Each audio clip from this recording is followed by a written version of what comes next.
Well, good morning, everybody. I'm very happy to be here this morning. Thank you very much for this wonderful introduction, Frau Bra, and for the support. Thank you, Professor Salax, for inviting me. As I said, it's my first time in Riga, and I did see a lot, and I'm really feel very good to be here. Today's talk will treat, as you read, a historical subject, and I owe the inspiration for this lecture to the famous Canadian physician William Osler. About 100 years ago, roughly spoken, Osler stated, "No one is more interesting as an object of study than a medical student. Therefore, you, the medical students, and your history will become the focus of attention today." But before starting, I will ask you two short questions. I love to start my lectures with a question. So question number one, what do you think? When did the first medical students appear in history? Who has a clue? Who has a guess? First medical students in history. Be shy, but don't be too shy.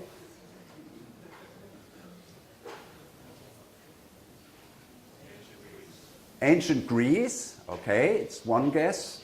Some other guess? Okay, strictly speaking, what do you need if you have a student?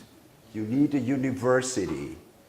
Okay, so now when did you think the first universities came into operation? Yes, please?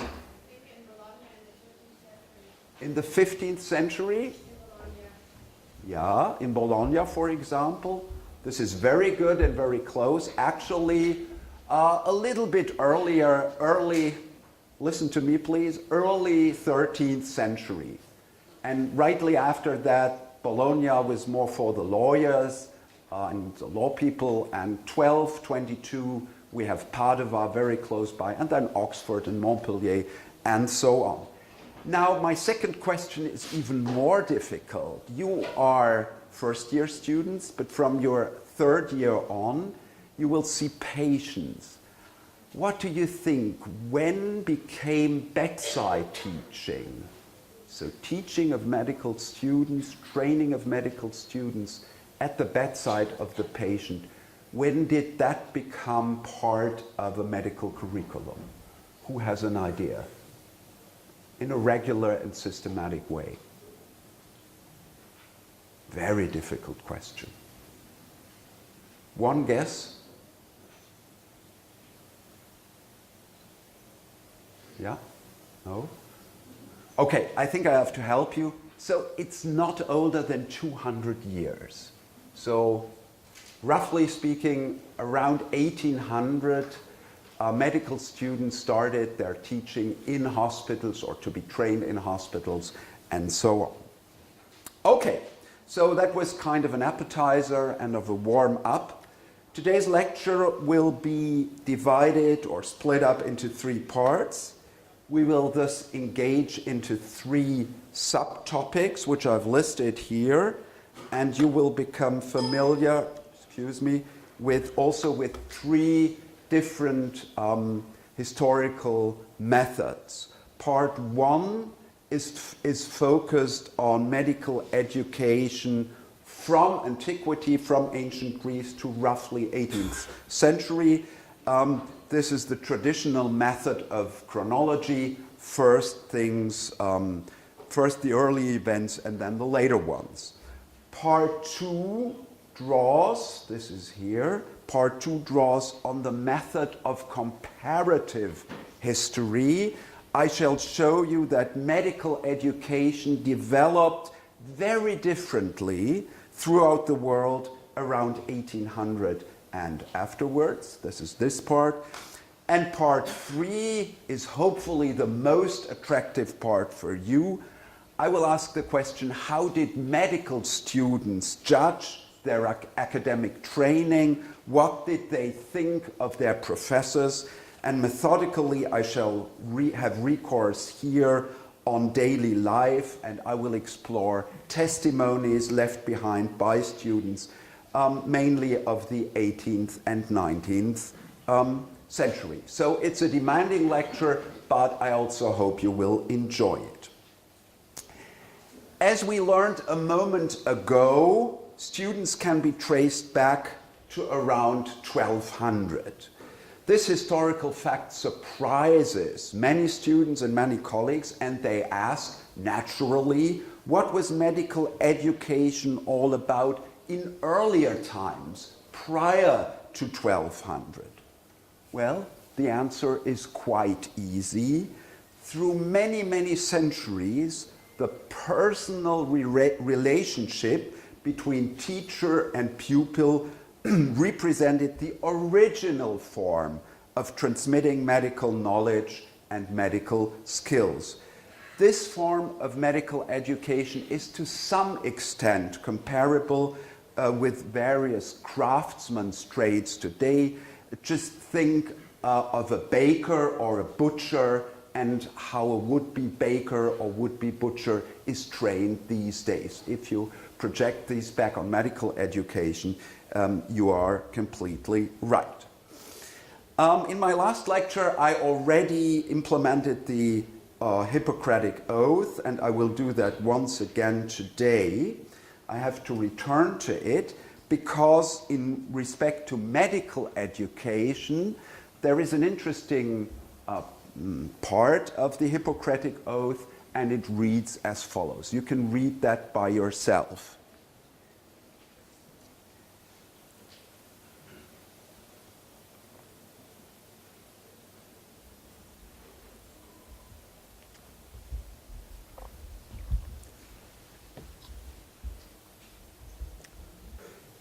I will not go into detail, but you can really see here that we are talking about a personal relationship, teacher and pupil.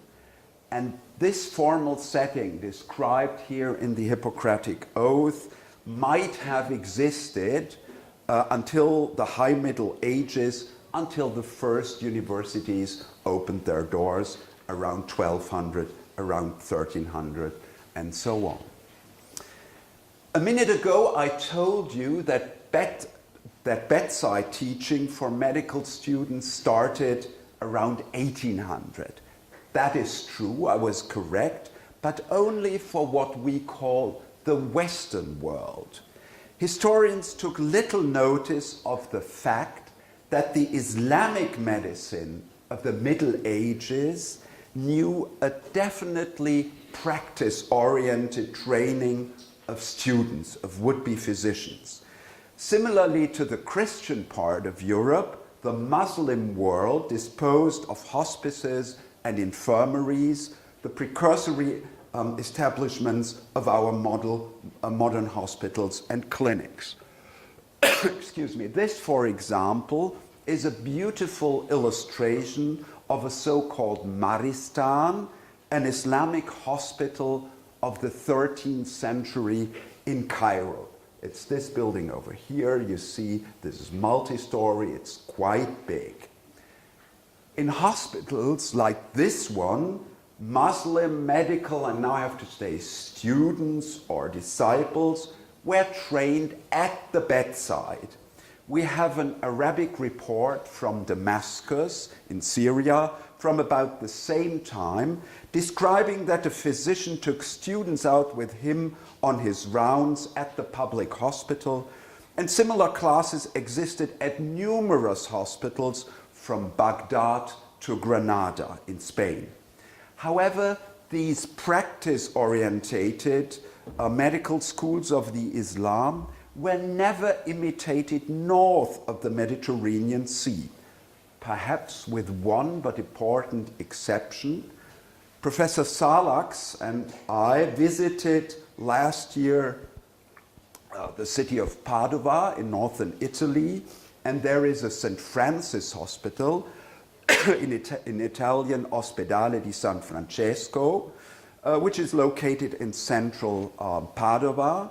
And in fact, at around 1550, exactly in 1543, this was the only place in Europe in the 16th century, in the Renaissance, where very few medical students could see patients for a couple of years, probably as a result of the close relations the Republic of Venice maintained with the Islamic world. Padova, the university, was then part of the Republic of Venice, and because medical ideas, this is a general rule, medical ideas often travel along with commercial goods from one cultural sphere to another, it is very well possible that an imitation of the Islamic model in Italy might have occurred in this place. In any case, it was short-lived, and bedside teaching was stopped only after a couple of years. In the rest of Europe, in the rest of Europe, the early universities monopolized the education of academic physicians from 1200 on. These universities did not provide any form of hands-on training for students. For centuries, these institutions, the universities, were dominated by book learning and the so-called medical authorities. For a better understanding of this kind of medieval medical instruction, I'm showing you some illustrations now. What you see here is medieval book illustrations. Excuse me, the professor is right here. The students are sitting next to him, and that is what we call the medieval perspective of importance. The more important a person is, the bigger is his or her size in the illustration. So the professor is an important guy, so he's quite big, and the students are less important, so they are smaller. And now, what is interesting, here on the right side, we have three dead people. You heard of Hippocrates, this is the man here. This is Galen, a famous Roman physician. We will learn about him next week. And this is an Arabic physician, Avicenna, and Sina, also very popular. They were dead for centuries, around 1300, 1400, when this book illustration was made. But the professor, by virtue of their books, tries to evoke their teachings in the lecture hall. So, academic teaching was kind of a religious revelation for the students, and because the formal setting was not so different from what was happening in the school, the name of this teaching method is scholasticism. What mattered was the written word, and only the written word, and it was equal to dogma. So what Hippocrates has written, what Galen has written, these things were so important you couldn't even criticize that. I will give you one example. In the writings of Galen, who had dissected many animals but no humans, we read that the human liver has 5 lobes. You all possibly know by anatomy, it's only 4. Now the problem was there are a lot of animals which Galen dissected who had 5 lobes, and then by analogy he transferred this knowledge to the human body and said 5 lobes. And the professor here, the medieval professor, didn't check. It was like a dogma, a religious revelation, so the students had to learn a wrong fact. The liver had 5 lobes. I have some more illustrations. It's a typical medieval lecture here. You see the professor here, kind of an Arab style. You see also that not only students are present, but also prominent citizens. And if you see a woodcut here, medical lecture around 1400, you see the situation is not so much different from today's situation. You see, you are sitting here, I'm not sitting, but standing here. So this type of learning is very, very stable. Okay, until the 18th century, a young physician first had to finish his studies at the university in this scholastic style, and only afterwards he could try to get any practical experience. He sometimes completed his training outside the university by assisting a town doctor or some other physician. In Europe, no single university was linked to a hospital. Universities on the one hand side and hospitals on the other hand remained two totally different institutions until the Enlightenment. Nevertheless, there was a kind of practical learning offered to early medical students. Hands-on instruction was given in so-called preparatory classes, which were added to the medical curriculum after 1500, so after the Middle Ages were over. These preparatory courses were given in anatomy, in botany, and in medical chemistry. I also call them the ABC courses, A for anatomy, B for botany, and C for chemistry. Only in the lessons of these subjects, book learning was occasionally combined with the presentation of real objects. Let's also have a look at what students could learn in those days. During the dissection course, which is in front of you, I think, next year, dissection course in the anatomical theater, they should learn at least something about the organization of the human body. This is an internal view of the anatomical amphitheater in Leiden, in the Netherlands, around 1660. The building is a secularized church made into an anatomy hall after the Dutch victory over the Spaniards. The corpse as a real object is in the center here. You see, you have no seats, so as a student you had to stand for hours. It's not only student anatomy, there are also citizens here, so it's a kind of a public anatomy. It's also a museum, the anatomy hall, because you have skeletons here. It's kind of a philosophical reminder of the human existence. It's difficult to read on this flag here. You can read nos se te ipsum, know yourself.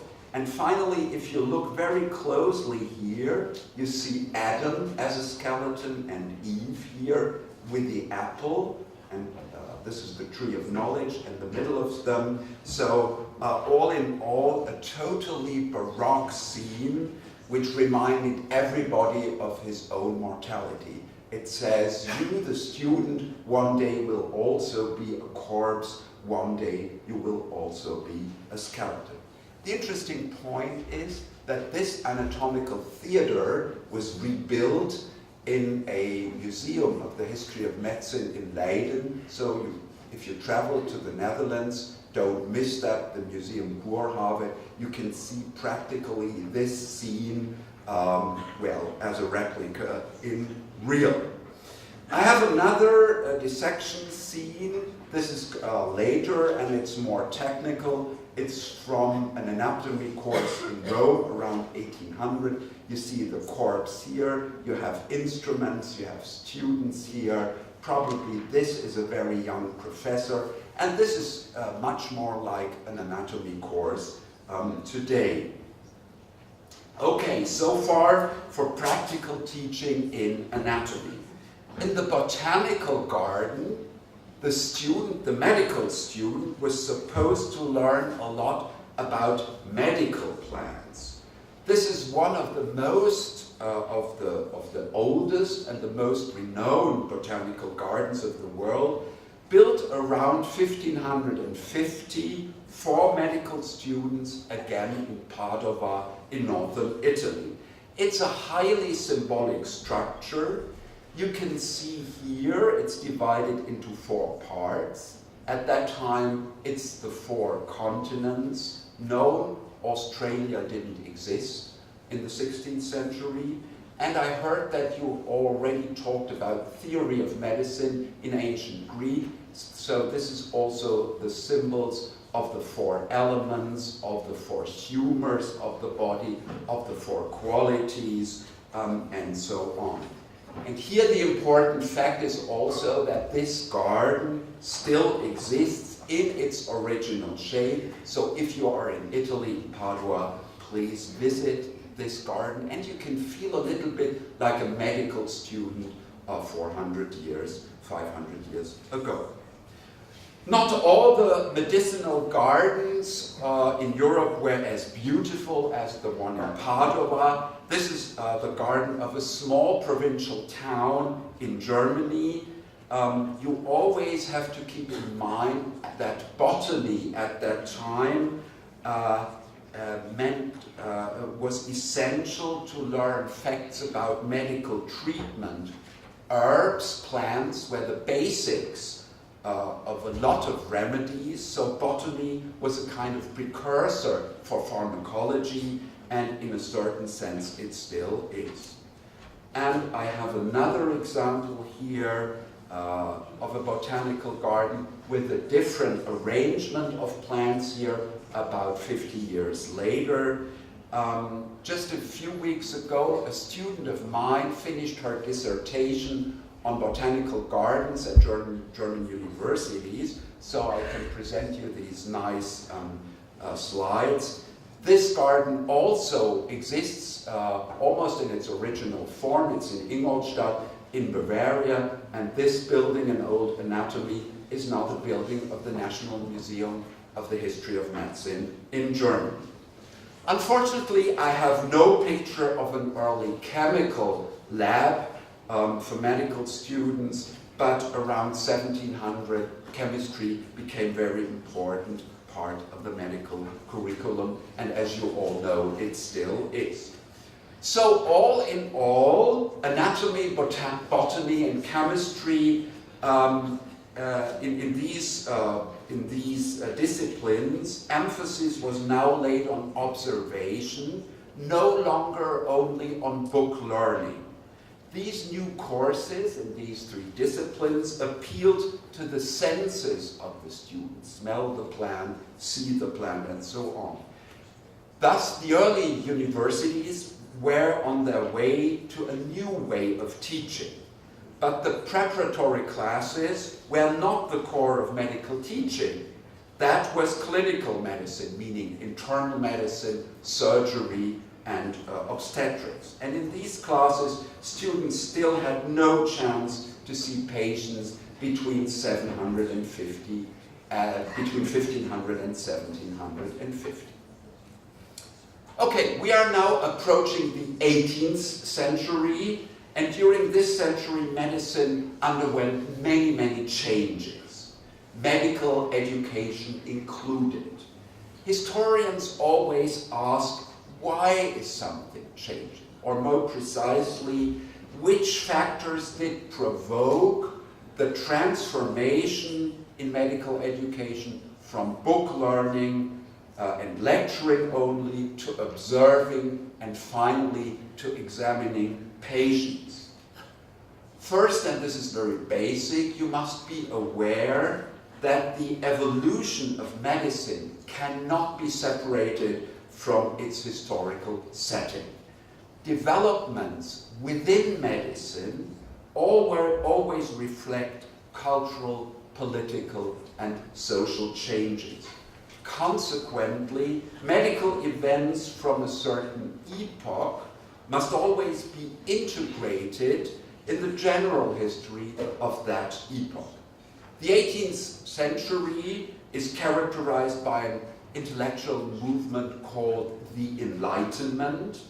But what exactly were the changes caused by this reformative movement? The impact of the Enlightenment on medicine can be summarized very clearly in 4 points. First, illness no longer remained an individual disaster. It always is. But now, from the 18th century on, illness was conceived as a social phenomenon. For the first time in history, medicine assumed its role as a servant of the nation, as a custodian of public health, and as a promoter of general welfare. And to this role, medicine remained true from the Enlightenment up to the present day. Second point, enlightened politics of health did no longer mean unlimited charity like in the Middle Ages. It meant also calculating, looking at one hand on expenses for public health sector and comparing these investments with effects on human job performance. This is nothing but the birth of what we call today utilitarian attitude. And this is also the beginning of modern cost balancing and so on. I will illustrate these new economic principles by using a striking example. In 1784, so by the end of the 18th century, the first modern hospital that really deserved this name was opened in Vienna. This is a nice bird's-eye view of this general hospital. It also still exists in Vienna. At its inauguration in 1784, an advocate of the new healthcare system expressed his utilitarian attitude very clearly. And he said, the financing of the new hospital will not be at the disadvantage of the nation. And he continued, the small money necessary for the functioning of this hospital will be compensated by the preservation of the citizens, which otherwise might have been lost or become disabled. And he went on, now it's about our topic. This new hospital will also serve as an educational institution, as a grand theater of knowledge. Through its role in medical education, the profits will be even bigger. So the existence of a business plan, of a budget, and of a controlling system in a hospital thus also goes back to the Enlightenment and to this hospital.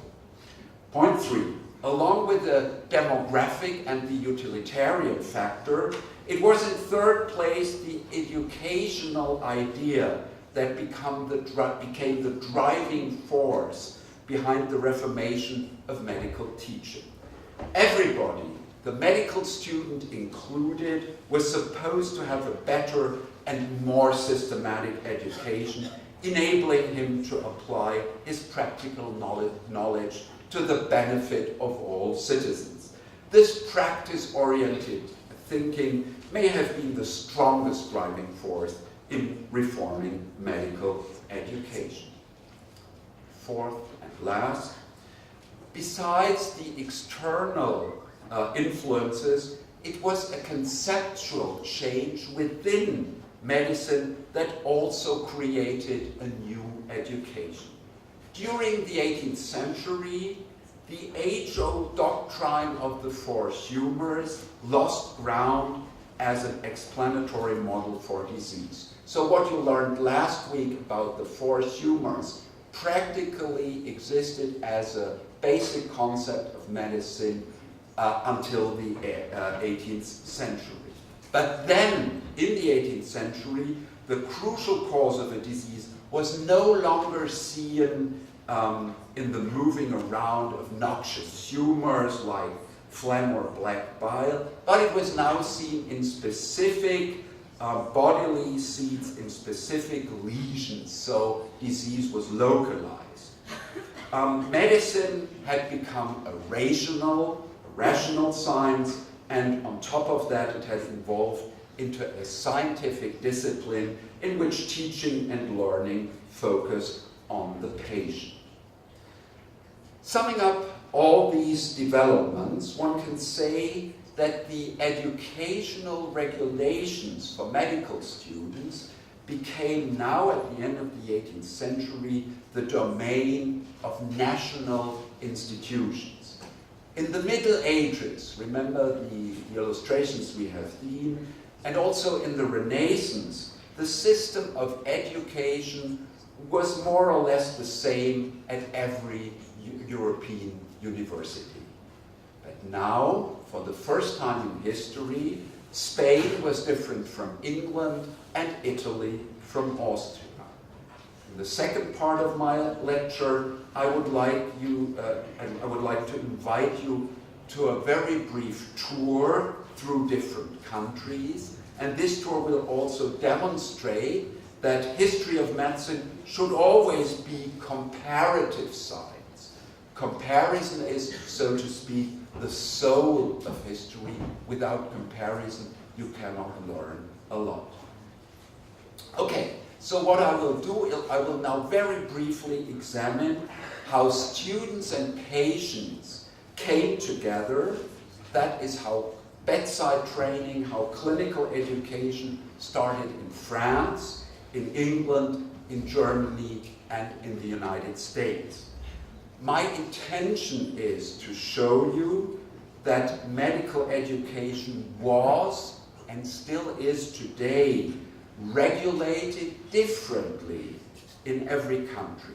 These country-specific regulations began around 1800, became more pronounced in the 19th century, and declined only slightly in our times. But still, as you may have felt here by yourself, still national structures and traditions are shaping medical education. Let's begin with a summary of the most important points. First, the different role of national governments around 1800. In France and Germany, the training of would-be physicians remained monopolized by the state, by the government, and continues to be so until today.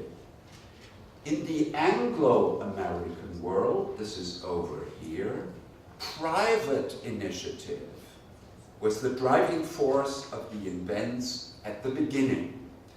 In the United States around 1800, where in those years individual entrepreneurship and bureaucratic laissez-faire, let's go things like they go, were almost elevated in the rank of pseudo-religious virtues. And in the United States, federal authorities completely renounced to control medical education, with a disastrous consequence for the educational standard. Also, this is an excellent lesson to be learned from until today. Also, the status of the teaching staff and the opportunities for students diverge dramatically. In France and Great Britain, we have the hospital physician. In Germany, kind of a full-time professor who is a public employee. And in the New World, in the United States, the medical entrepreneur and the general practitioner who acts now and again as a kind of a hobby professor. And whereas around 1800, the German average student doubtlessly had the closest contact to patients, his French counterpart was at a disadvantage due to the great number of students occurring. And concerning the British and the American students, they often were deprived of any practical teaching at all.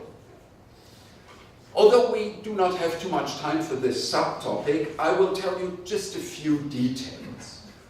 Let's start in France. In France, bedside teaching was already performed at the hospitals of the big cities in the pre-revolutionary Ancien Régime, so before 1789, but on a very small scale. After the revolution, the government followed up this example. The program, and now it's becoming interesting, the program attracted attention above all because of the catchy slogan made up by the reformer Antoine de Fourcroy. And his slogan reads as follows: reading a little, seeing a lot, doing a lot. So that's what a medical student should do. More convincing and original French, peu lire, beaucoup voir, beaucoup faire. I think you would immediately subscribe to that even today. Fourcroy's slogan was the new guidance of medical teaching. But slogans, unfortunately, are not reality. So how much could a medical student really see and do by himself in the Paris hospitals of the time? Very rapidly, quickly, the number of students doubled, then tripled, and the original plan to train every single student in practice, for practice, failed because of sheer numbers.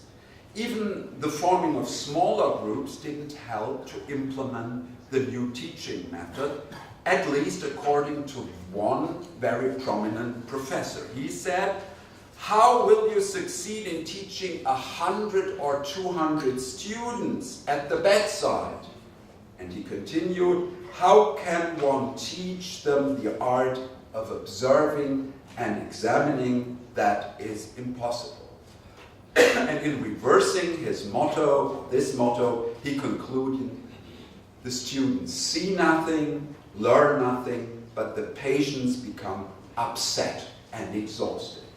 You can see that our present-day problems, at least what I can tell you from Cologne, already existed very clearly 200 years ago.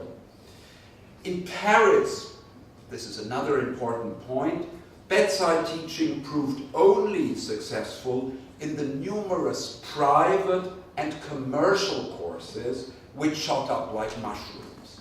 Small groups of students got practical knowledge for high fees. These expensive private initiatives had little appeal with original French students. They attracted rather the wealthy British and American ones. Exactly the same happened, what happened 50 years later in Vienna and Berlin. But as a result of this development, the so-called clinical lecture in the amphitheaters of the big hospitals became the central teaching course for the majority of students in the 19th century, and not bedside teaching, with terrible consequences, as one professor of internal medicine remarked laconically, and he said, 75% of the students in the Paris courses find it impossible to follow the lecture of their clinical teacher.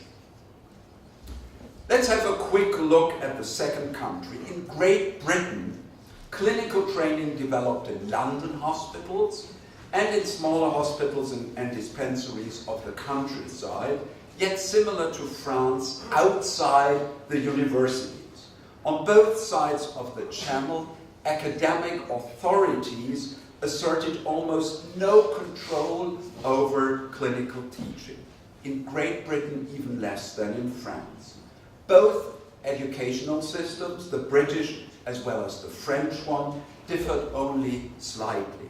In both countries, the big hospitals became the centers of clinical learning. Both systems were elitist, preferred a minority of affluent students who could afford the expensive private lessons. Criticism of this kind of medical education arose early and was articulated by contemporaries from home and abroad. A critic pointed out that the British as well as the French teaching methods generated, I quote, a practitioner who has never practiced. How was the situation in Germany? East of the River Rhine, clinical teaching developed differently to that of England and France. To begin with, the structural conditions within the fragmented German-speaking territories. In the Habsburg Empire and in southern Germany, with mainly Catholic cities, the Catholic tradition had produced giant hospitals. Some minutes ago I showed you this illustration of Vienna, and it will serve us again now. The first clinical classes started in these institutions, also in Würzburg and in Munich, under circumstances quite similar to that in Paris or London. So you had here in this building a few rooms with 6 to 12 to 18 patients, and medical students went there to see patients. However, in central and northern Germany, and these territories consisted of relatively poor, small Protestant states, in places, say, like Göttingen, Kiel, or Gießen. The universities were located in these small towns without these hospitals, which could serve as a basis for teaching. The professors then had to organize personally their own clinics with a modest number of 6 to 12 beds. And it worked quite well.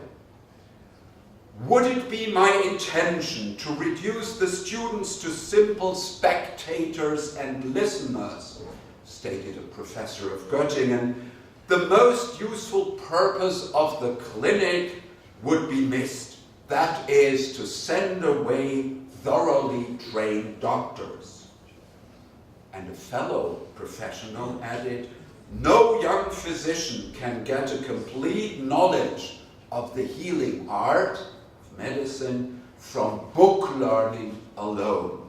He must be able to act on his own. An eminent physician of the time in Germany was Christoph Wilhelm Hufeland, was the physician of Goethe and some other big guys. Hufeland engaged himself intensively in the education of medical students and what we today call didactics. This was his message. What matters are not the dimensions, the size of instruction facilities, but the kind of clinical teaching delivered. He said it is more important for the would-be doctor to gather experiences on a few patients than to cast a cursory glance at great numbers of patients and illnesses. This message highlights one key issue.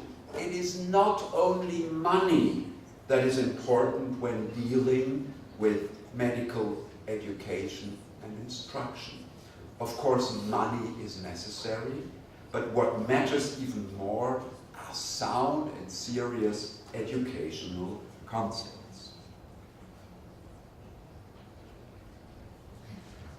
Finally, let's have a quick glance across the Atlantic.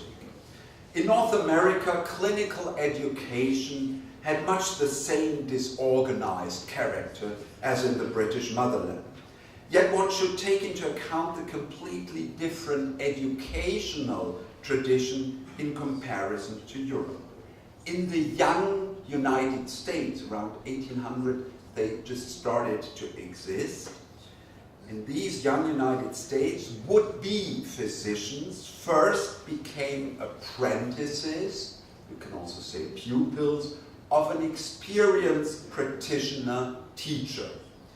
In the course of their apprenticeship, varying between 2 and 7 years, they acquired the basics of medicine, a little bit like in the Hippocratic Oath. Theoretical lessons, the so-called reading medicine with a doctor, were supplemented by trips to patients on horseback. So no cars, no trains, horseback. That was riding medicine with a doctor, so reading and riding. The first medical schools in the big cities on the East Coast were thought to complement only the personal teacher-pupil relationship and to enlarge the skills acquired in a countryside practice. We will not go into details of this diagram. Many years ago, when I spent 2 years in the United States, I did some research on early medical schools in America, and I found out that in those schools, medical schools, the organizers had the very same problems like their colleagues in Europe, that is to make the few existing hospital beds accessible for students.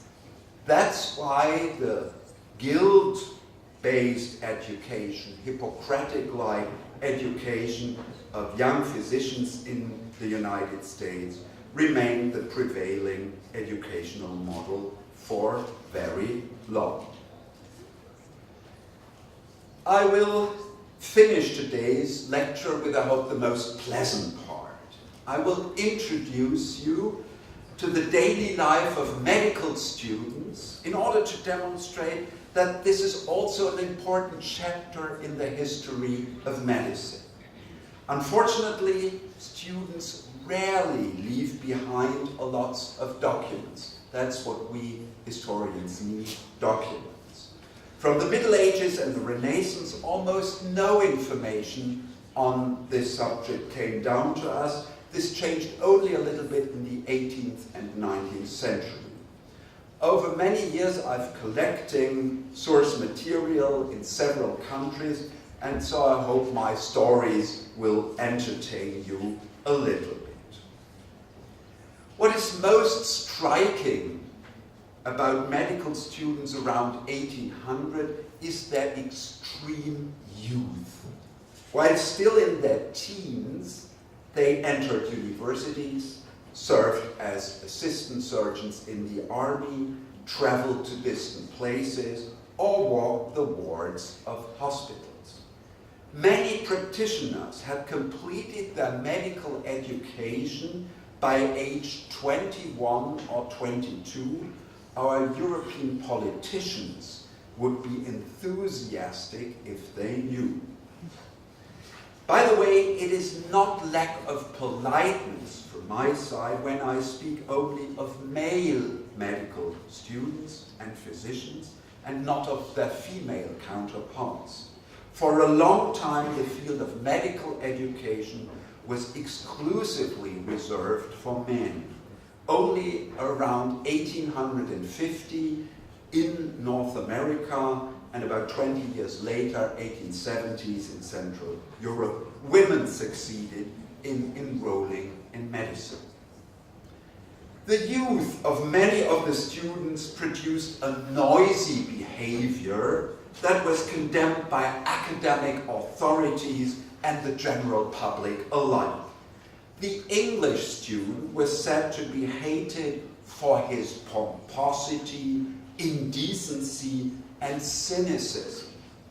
Richard Wright, later a world-famous pathologist, was shocked by the drunkenness of his fellow students. The French students of Montpellier were said to be, I quote, turbulent and anarchic. In the classrooms of the University of Edinburgh, hissing, booing, fighting, and shouting obscenities were not infrequent. In 1801, a student was expelled for shooting a pistol in the anatomy room, whereupon the university warned warned all students that it was literally determined to put a stop to these disgraceful practices. The German students weren't any better. The Prussian authorities passed law after law to force the students to observe higher standards of behavior. But huge files of discipline cases prove the complete failure of these endeavors. The administration of academic discipline and police power has not reached the hoped for success. So the words of one report. Likewise, French students were charged with everything from counter-revolutionary attitudes to provoking duels. Even police forces with fixed bayonets were unable for several days to deal with the bloody student riot in Montpellier. Astonishingly, these clashes did not lead to the punishment of the students involved. It was the dean who lost his job, and several professors were suspended for failing to control the students. These reports seem to be sensational. The daily life, however, of the average student around 1800 was far more characterized by the exhausting routine of life. Endless hours of lecture, continual work, frequent examinations, and hurrying from classroom to hospital to dissection room. It was a hard and exhausting life, difficult to imagine for us today.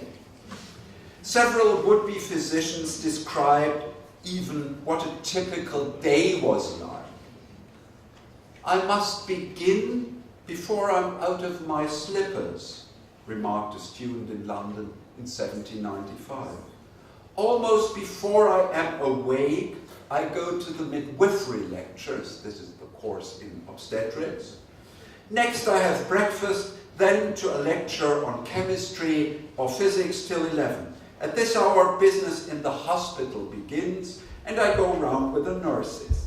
In the early afternoon, there are more lectures, and then an hour or two of dissection until our appetite begins to crave for dinner. After which I look after some books, write down cases and observations. On Saturday evening," it is added in a postscript, "there is a meeting in the lecture hall of the hospital to debate over a medical paper." So an early journal club, if you want. Unfortunately, there are only rather few and untypical illustrations representing the daily life of medical students. In most of the cases, rich students are portrayed. You can here see an apartment of an enormous size. You have a collection of books over here. You have a collection of weapons. You have a pet dog over here. All this is an indication of a comfortable financial situation, which only a small minority enjoy. Scenes of comfort and coziness were also popular. You can see here a sleepy student with a pipe in his hand down there at the breakfast table. He is looking delightedly at his servant, who hands him over the monthly check of his father.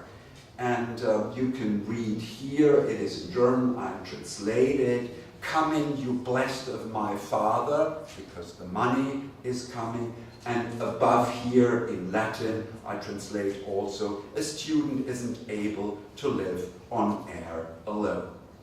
The next illustration shows a student served by his boots here and a housemaid. Apparently he is truly enjoying life.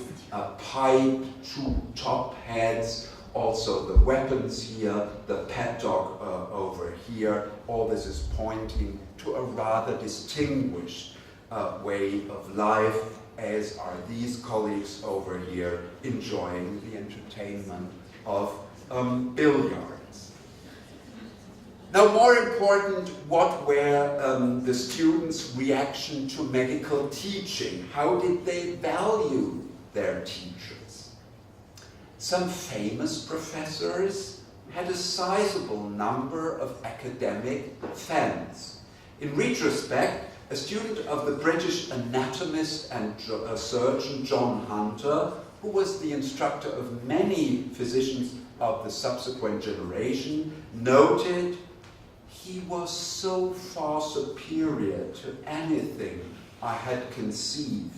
There seemed to be no comparison. Also in France and Germany, outstanding professors were admired by students.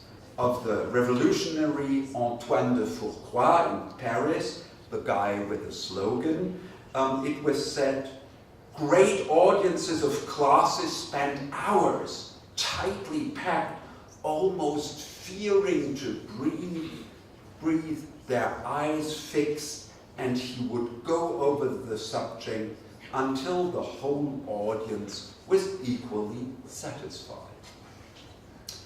But such admiration, it must be said, was the exception.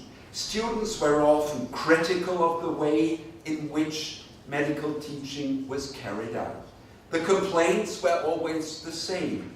Absence of the professor on a daily or weekly basis, stress on theoretical knowledge and lack of practical training, the crowding of clinical rounds. At all centers in Europe and North America, students claimed one thing: more and better teaching at the bedside. They wanted to see patients. The crowding of the wards and a disastrous teacher-student ratio were the key points at issue. There is always such a crowd of students around the professor that there is nothing either to be seen or heard, wrote a bitter Edinburgh student in his diary, and he continued, a few superficial questions are asked and some medicines are prescribed without saying why. The students of Montpellier complained of the speed with which the hospital doctor conducts his rounds and the lack of consideration he shows towards medical students. And a student at a hospital in Boston who witnessed an operation remarked sarcastically, Dr. Warren had only 17 assistants with him in the operating room. We should have known what was going on had we not been told beforehand.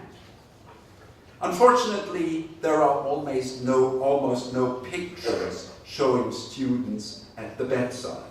The only illustration comes from the ward of the former Charité Hospital in Berlin. Portraits are a group of would-be Prussian army doctors in a kind of bedside teaching situations. The doctors sandwiched between the wooden sick beds, and this maybe professor in the front is explaining something about this patient and this disease to his younger colleagues. But it's not really gorgeous. Despite many insufficiencies, the first decades around 1800 were not too bad, a too bad start for bedside teaching. After the middle of the 19th century, so about 150 years ago, medical students and their professors, clinical professors, came under pressure from two sides.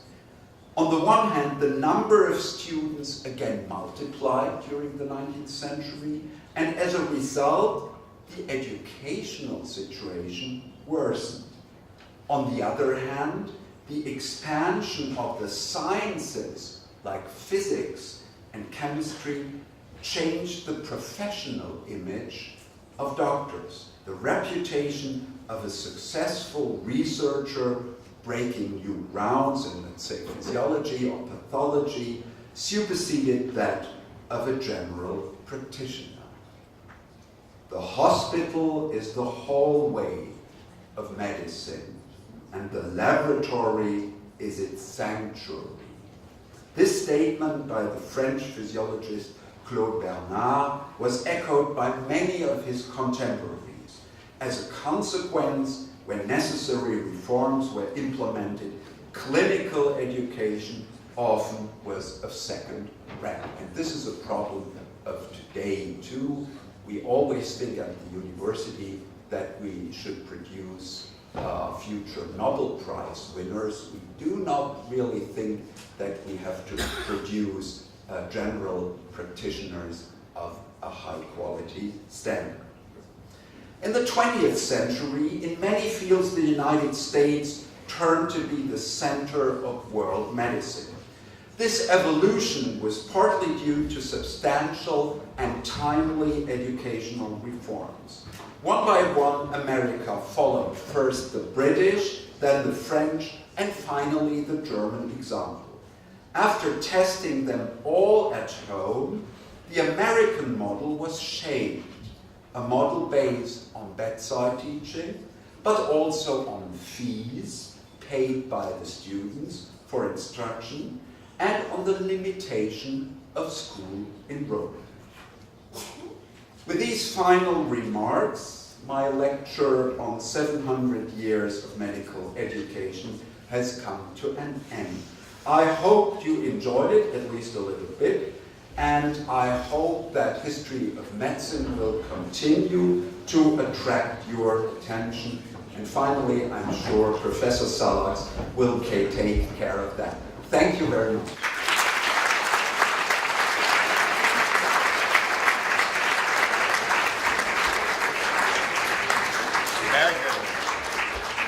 Very good lecture. You appreciate, I am appreciating. Thank you very much, Professor Karenberg.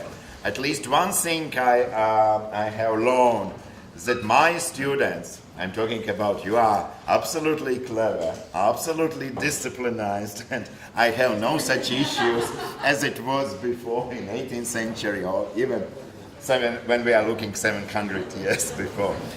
It's just a joke. Thank you. Really, you are nice students and probably my best students. The lecture was exemplary and with a very broad topic for 700 years. But I thank you, the Professor Karenberg, because he structured it so clever. He divided it in three, let's say, periods. Now we have a journey from scholastic and ABC. Remember what was ABC? Very good. So the goal is achieved up to, let's say, 20th century even, because he also talked about the influence of European universities to the New World, to the United States. So now I will give the floor for Eva, your teacher in seminars, and she will open at least the discussion. We have not a lot of time, but your questions will be appreciated. Okay, once more, thank you for coming. And I hope you have questions for Professor Karenberg, at least some of you. No? Okay, I will start in that case with my question. Okay.